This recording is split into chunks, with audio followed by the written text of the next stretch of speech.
ये एक दिन टेररिज्म के खिलाफ स्पीच देते हैं और अगले दिन पाकिस्तान जैसे टेरर हब को ओपनली सपोर्ट करते हैं। ट्रंप ने कहा कि हमें इराक जाना ही नहीं चाहिए था। जॉर्ज डब्ल्यू बुश ने झूठ बोला कि इराक में वेपन ऑफ मास डिस्ट्रक्शन है। वाह ट्रंप चच्चा, कितने नेक विचार हैं आपके। और अब तो पाकिस्तान के आर्मी चीफ आसिम मुनीर को व्हाइट हाउस में स्पेशल लंच पर बुलाकर उनकी तारीफें हो रही हैं। US President Donald Trump is expected to host Pakistan's Army Chief Asim Munir for talks at the White House later today. हमारे देश के प्रधानमंत्री नरेंद्र मोदी ने भी कहा कि अब की बार ट्रंप सरकार।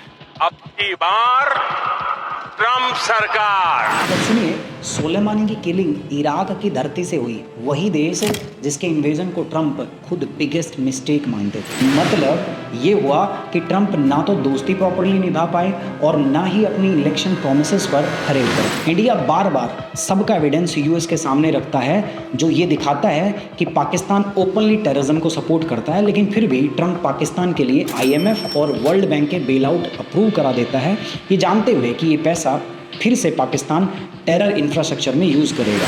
2 अप्रैल को लिबरेशन डे बोलकर ट्रंप ने दुनिया भर के देशों पर मन मर्जी के टैरिफ लगा दिए, लेकिन जब चाइना, EU और कनाडा ने जवाब में अपने टैरिफ लगाए तो ट्रंप को ये सब अनफेयर और US के इंटरेस्ट के अगेंस्ट लगा, डैमेजिंग लगा। ट्रंप का कहना था कि अमेरिका अकेला सबका बोझ नहीं उठा सकता और यूरोपियन अलाइज को धमकी दी कि अगर तुम लोग अपने डिफेंस बजट को नहीं बढ़ाओगे तो US अपना सपोर्ट वापस ले लेगा। A short time ago, the U.S. military carried out massive precision strikes on the 3 key nuclear facilities. 5 bombs like this one in one hole. That's how the US targeted Iran's nuclear facility at Fordow, Natanz, and Esfahan. You know what? We basically have 2 countries that have been fighting so long and so hard that they don't know what they're doing. Do you understand that?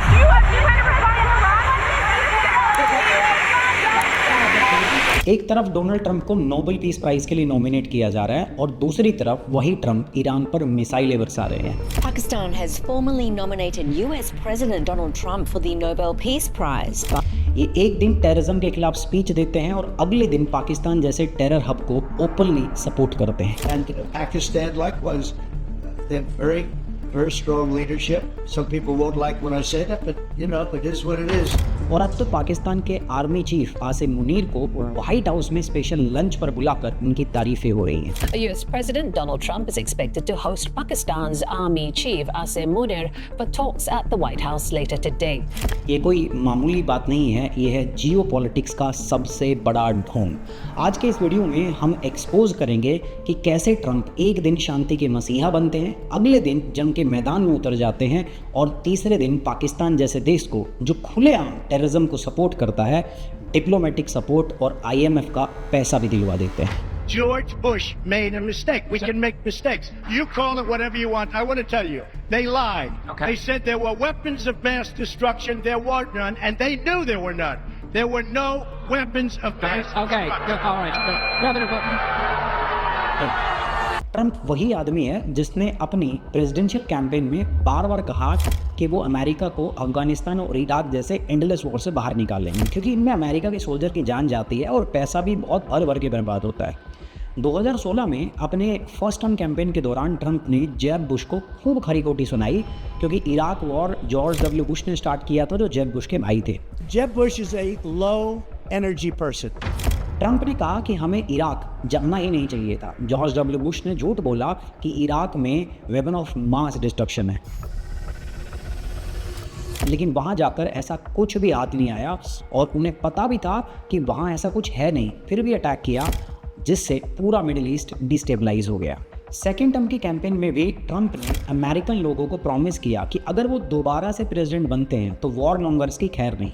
War monger basically वो लोग होते हैं जो हर problem का solution war में ढूंढते हैं, और इसीलिए जनवरी 2024 में न्यू हैम्पशायर की रैली में ट्रंप ने अपनी पहली टर्म की UN एम्बेसडर निकी हेली पर डायरेक्ट अटैक किया और कहा कि निकी हेली जैसे लोग वॉर और प्रॉफिट के लिए फॉरेन पॉलिसी चलाते हैं, उन्हें कोई फ़र्क नहीं पड़ता कि उस वॉर में कितने लोग मरते हैं, ये तो बस उन कंपनीज़ के लिए काम करते हैं जो ऐसे वॉर से पैसा कमाते हैं। ट्रंप का मैसेज हमेशा क्लियर रहा है कि वो एक अलग किस्म के लीडर हैं जो वॉर के खिलाफ हैं और अमेरिका के असली इंटरेस्ट को प्रायोरिटी देते हैं, ना कि डिफेंस कॉन्ट्रैक्टर और ग्लोबल लॉबी को।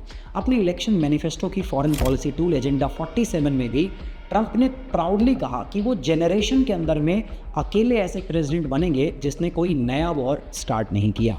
When I'm back in the White House, we will use every tool, lever, and authority to get the homeless off our streets. We want to take care of them, but they have to be off our streets. वाह Trump चच्चा, कितने नेक विचार हैं आपके। आपके हिसाब से ना अमेरिका को हर जगह अपनी टांग बिल्कुल नहीं अड़ानी चाहिए और सिर्फ अपने नेशनल इंटरेस्ट पर ध्यान देना चाहिए, जो कि बिल्कुल सही बात भी है। और शायद इन्हीं कारणों से हमारे देश के प्रधानमंत्री नरेंद्र मोदी ने भी कहा कि अब की बार ट्रंप सरकार। अब की बार ट्रंप सरकार। Bunker busting bombs and how it sort of like burrows into the ground, these 30,000-pound explosive devices. Bunker buster bombs that fell from B-2 bombers. The operation was called Midnight Hammer, that showed the stealth and precision of B-2 bombers. लेकिन अब मैं आपको reality बताता हूँ। Syria और Iraq से withdrawal announce करने के बाद में ट्रंप ने मिडिल ईस्ट में पहले से ज़्यादा सोल्जर डिप्लॉय किए। 2020 में ईरानियन जनरल कासिम सुलेमानी के असैसिनेशन का ऑर्डर दिया, जबकि उनका वादा था कि कोई नया वॉर वो अवॉइड करेंगे।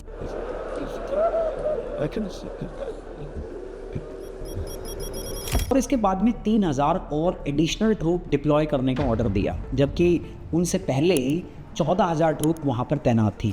और सुनिए, सुलेमानी की किलिंग इराक की धरती से हुई, वही देश जिसके इन्वेजन को ट्रंप खुद बिगेस्ट मिस्टेक मानते थे।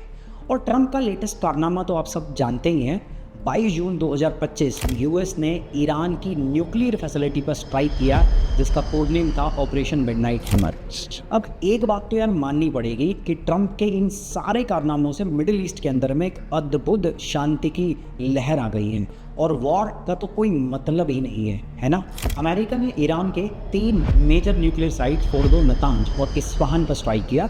इसका रीज़न बताया गया कि यूएस को पक्का प्रूफ मिल चुका था कि ईरान सीक्रेटली न्यूक्लियर वेपन बनाने के एकदम फाइनल स्टेज में पहुंच चुका है, जबकि ईरान ही 2000 बार बोल चुका है कि यार उसका न्यूक्लियर प्रोग्राम सिर्फ सिविलियन एनर्जी और मेडिकल पर्पस के लिए है, न कि वेपन्स बनाने के लिए। मार्च 2025 में यूएस के स्पाई चीफ तुलसी गबार्ड ने खुद यूएस कांग्रेस को बताया था कि ऐसा कोई भी एविडेंस नहीं मिला है जिससे ये कहा जा सके कि ईरान न्यूक्लियर वेपन बना रहा है। The IC continues to assess that Iran is not building a nuclear weapon, and Supreme Leader Khamenei has not authorized the nuclear weapons program that he suspended in 2003. उनके मुताबिक Iran के supreme leader Ali खुमानी खुद नहीं चाहते कि nuclear weapon programme को आगे बढ़ाया जाए, इसीलिए उन्होंने इस प्रोग्राम को कभी ऑफिशियली ऑथराइज किया ही नहीं था।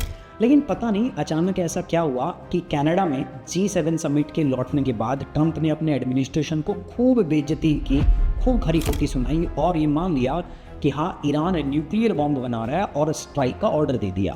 US President Donald Trump has cut short his visit to the G7 summit in Canada as the situation in the Middle East deteriorates. क्योंकि ट्रंप ये कभी नहीं चाहते कि ईरान बॉम्ब बना ले, क्योंकि अगर ऐसा हुआ तो यूएस के सबसे इम्पोर्टेंट पार्टनर इजराइल के एग्जिस्टेंस को खतरा हो सकता है। Encouraged by Mr. Trump, who posted on his Truth Social website, Iran cannot have a nuclear weapon and everyone should immediately evacuate Tehran. अब ये स्ट्राइक करके यूएस ने अपनी दोस्ती तो निभा ली, फिर चाहे इसके लिए ट्रंप को अपनी इलेक्शन प्रोमिसेस जैसे नॉन इंटरवेंशन और नो एंडलेस वॉर सब कुछ साइड में रखना पड़े।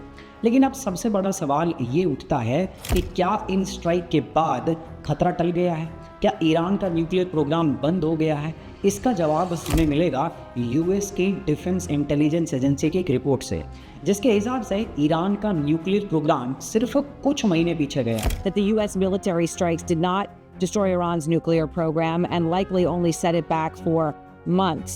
वो completely और fully destroyed नहीं हुआ है जैसा प्रेसिडेंट ट्रंप ने क्लेम किया है। Iran will never rebuild its nuclear. From there? Absolutely not. That place is under rocks. That place is demolished. कई रिपोर्ट्स का कहना ये भी है कि ईरान को पहले से एक शक था कि यूएस उनके ऊपर में स्ट्राइक कर सकता है, इसीलिए उन्होंने साइट को रिलोकेट कर दिया।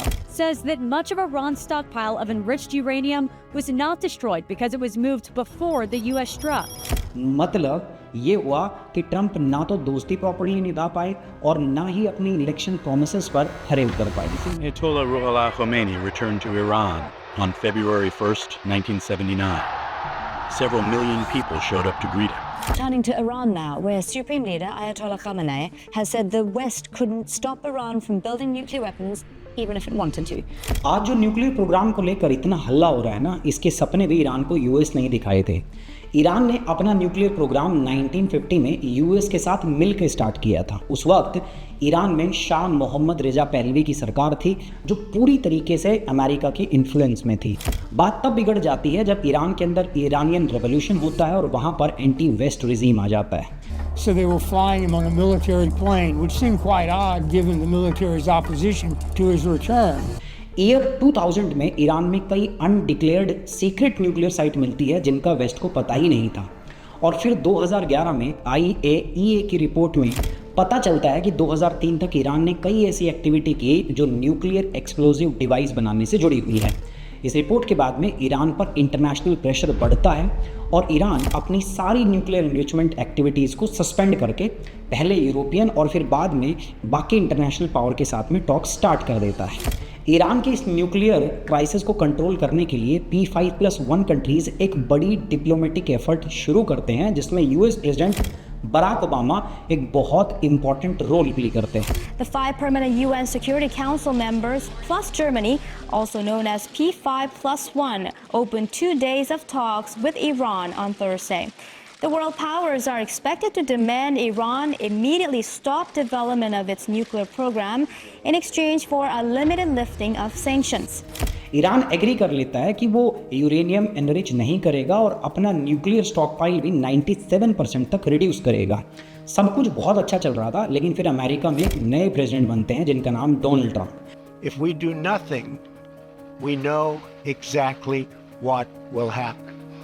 In just a short period of time, the world's leading state sponsor of terror will be on the cusp of acquiring the world's most dangerous weapons.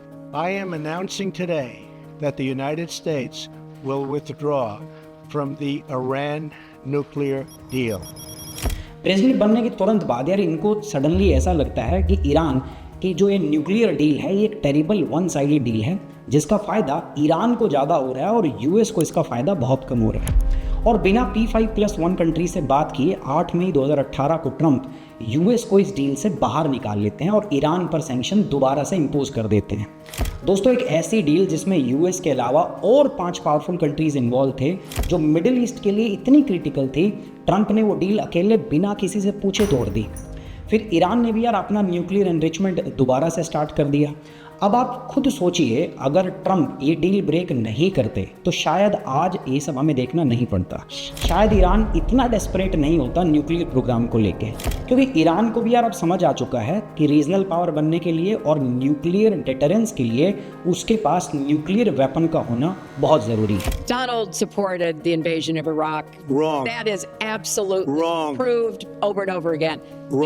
अब ट्रंप जो है उनको सरप्राइज देना यार बहुत पसंद है। फास्ट फॉरवर्ड टू 2025, ट्रंप अपनी सेकेंड टर्म में वापस आए और सबको सरप्राइज करते हुए अपने मन की बात सबके सामने रखते हैं और कहते हैं कि चलो यार ईरान के साथ एक नई न्यूक्लियर डील करते हैं जो पहले से ज़्यादा टफ होगी। मार्च में ट्रंप ईरान के सुप्रीम लीडर अली खुमानी को एक लेटर लिखते हैं और ओमान के मीडिएशन के अंदर में बातचीत भी शुरू हो जाती है, पर शायद डील हो नहीं पाई और हम समझ सकते हैं कि इसी मजबूरी के अंदर में ट्रंप को ईरान के ऊपर में दोबारा से स्ट्राइक करनी पड़ी।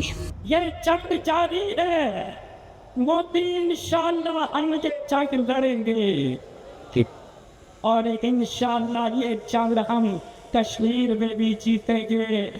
ये जंग इंशाल्लाह हैदराबाद दक्कन में भी जीतेंगे। पाकिस्तान में आपने ट्रेनिंग भी ली है? हाँ, मैंने पाकिस्तान में ट्रेनिंग ली। कब ट्रेनिंग ली और किस लोगों ने क्या ट्रेनिंग? मैं थ्रू JK गया था 1990 में। तो I stayed there for 3 months and for 15 days I took a training from the retire Pakistani fauji this army officer. मैंने कहा पहले जब मैं 88 में जब मैंने इनफिल्ट्रेशन की तब उधर जब ट्रेनिंग की उन्होंने कहा कि आप अंदर से कुछ करो, जब लोग आपके साथ होंगे तो बाकी हम कुछ करें, बाकी हम सब हम पर डालो। यानी पाकिस्तान हिंदुस्तान पे अटैक करेंगे, जंग करेंगे। तो फिर ऐसा तो हुआ नहीं? ऐसा तो नहीं हुआ। तो आपको कैसा महसूस हुआ? तब तो दुख है बहुत। मतलब आपको ऐसा लगा कि आपके साथ धोखा हुआ? बहुत धोखा हुआ। ट्रंप की एडमिनिस्ट्रेशन ने पाकिस्तान पर अफगान तालिबान, लश्कर तैयबा और जैसे मोहम्मद जैसे टेररिस्ट ग्रुप को सपोर्ट करने का डायरेक्ट आरोप लगाया है। 2018 में ट्रंप ने पाकिस्तान की मिलिट्री एड भी रोक दी, ये कहकर कि पाकिस्तान झूठा देश है, बात बात पे झूठ बोलता है और टेररिस्ट को पनाह देता है। लेकिन इतना सब कहने के बाद भी ट्रंप के परिवार और उसके क्लोज एसोसिएट पाकिस्तान के साथ बड़ी बड़ी बिजनेस डील करते हैं। ट्रंप ने अपने ट्रैवल बैन में भी कई मुस्लिम मेजॉरिटी कंट्रीज़ को टेरर थ्रेट के नाम पर टारगेट किया, लेकिन पाकिस्तान को बार बार छोड़ा गया, जबकि उसका टेरर ग्रुप के लिए सेफ हेवन होने का रिकॉर्ड दुनिया के सामने है। दोस्तों, एक खुद के देश में जब 9/11 होता है तो यूएस पाकिस्तान में घुस के ऑपरेशन करता है।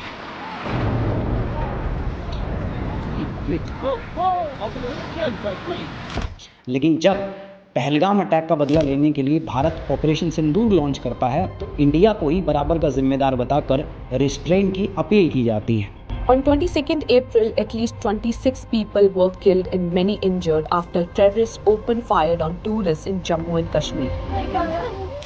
इंडिया बार बार सबका एविडेंस यूएस के सामने रखता है जो ये दिखाता है कि पाकिस्तान ओपनली टेररिज्म को सपोर्ट करता है, लेकिन फिर भी ट्रंप पाकिस्तान के लिए IMF और वर्ल्ड बैंक के बेल आउट अप्रूव करा देता है, ये जानते हुए कि ये पैसा फिर से पाकिस्तान टेरर इंफ्रास्ट्रक्चर में यूज़ करेगा। हद तो तब होती है जब जनरल आसिम मुनीर को व्हाइट हाउस में ऑफिशियल लंच पे बुलाया जाता है और उस मीटिंग में रीजनल सिक्योरिटी और काउंटर टेररिज्म पर आसिम मुनीर से हेल्प मांगी जाती है। US President Donald Trump is expected to host Pakistan's Army Chief Asim Munir for talks at the White House later today. India ने बार बार पाकिस्तान के टेररिज्म सपोर्ट को लेकर अपनी कंसर्न उठाई है, लेकिन अब ट्रंप पाकिस्तान के मिलिट्री चीफ को प्लेटफॉर्म और लेजिटिमेसी दोनों दे रहा है, जो क्लियरली ट्रंप के डबल स्टैंडर्ड और हिपोक्रेसी को दिखाता है। अब ऐसे में इंडिया को भी सोचना पड़ेगा कि यूएस सही में हमारा दोस्त है या फिर वो time tested Russia. If you look at North Korea, this guy, he's like a maniac. He was like 26 or 25 when his father died. Take over these tough generals, and all of a sudden, it's pretty amazing when you think of it. How does he do that? Well, I have great relations with a man named Erdogan. Have you heard of him? And I happen to like him, and he likes me, and I know the press will get very angry. Yesterday, reporters asked me if I thought President Putin was smart. I said, of course he's smart, to which I was greeted with, oh, that's such a terrible thing to say. दोस्तों, Trump एक तरफ democracy और American value की बात करते हैं, लेकिन दूसरी तरफ ऑथोरिटेरियन लीडर जैसे रशिया की पुतिन, नॉर्थ कोरिया के किम जोंग उन और टर्की के एर्डोगन को स्ट्रॉन्ग लीडर, स्मार्ट गाय और टफ निगोशिएटर और पता नहीं क्या क्या कहकर तारीफ करते हैं। मतलब जिन लोगों को traditional American foreign policy dangerous dictator कहती आई है, ट्रंप उनसे दोस्ती जोड़ने में गर्व महसूस करते हैं। एक तरफ ट्रंप ने नॉर्थ कोरिया के खिलाफ टफ सैंक्शन और मैक्सिमम प्रेशर पॉलिसी का दिखावा किया, बोलते रहे कि we will denuclearize North Korea. And the entire world is watching us right now. Today, President Xi,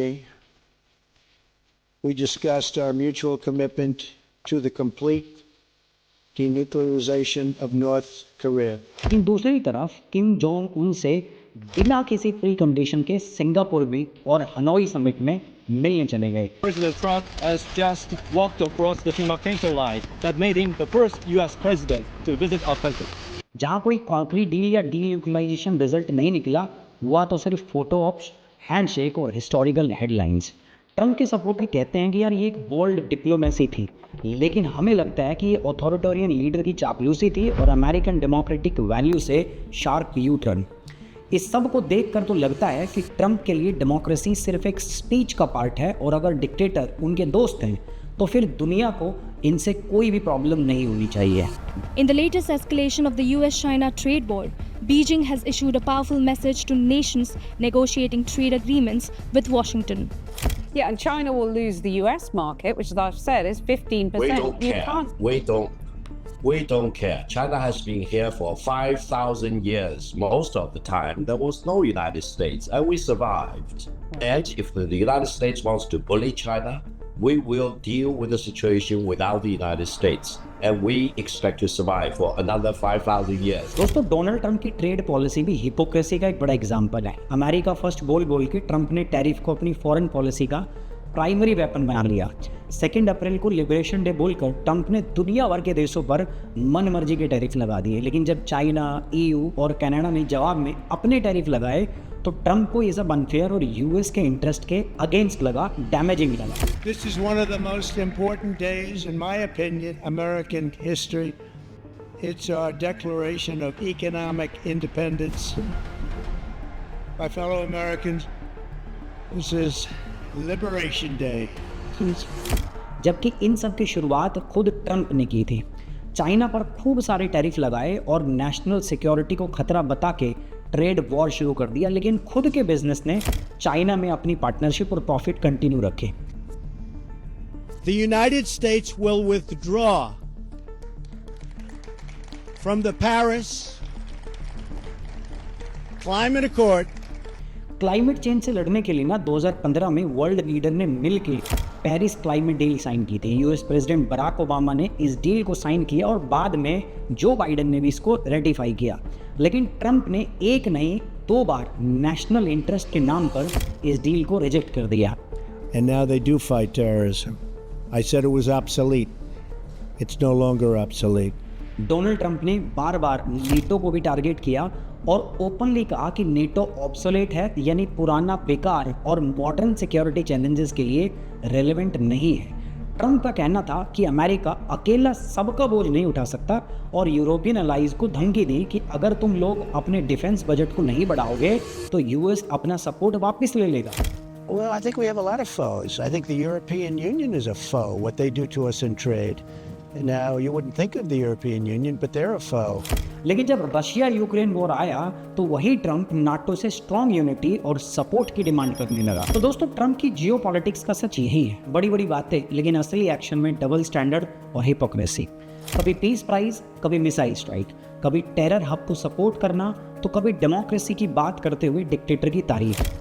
ये सब देखकर एक बात क्लियर हो गई है कि हमें लीडर की स्पीचेस नहीं, उनके एक्शन देखने चाहिए। आपको क्या लगता है कि ट्रंप पेस मेकर है या सिर्फ पॉलिटिकल शोमैन? कमेंट में ज़रूर बताइए।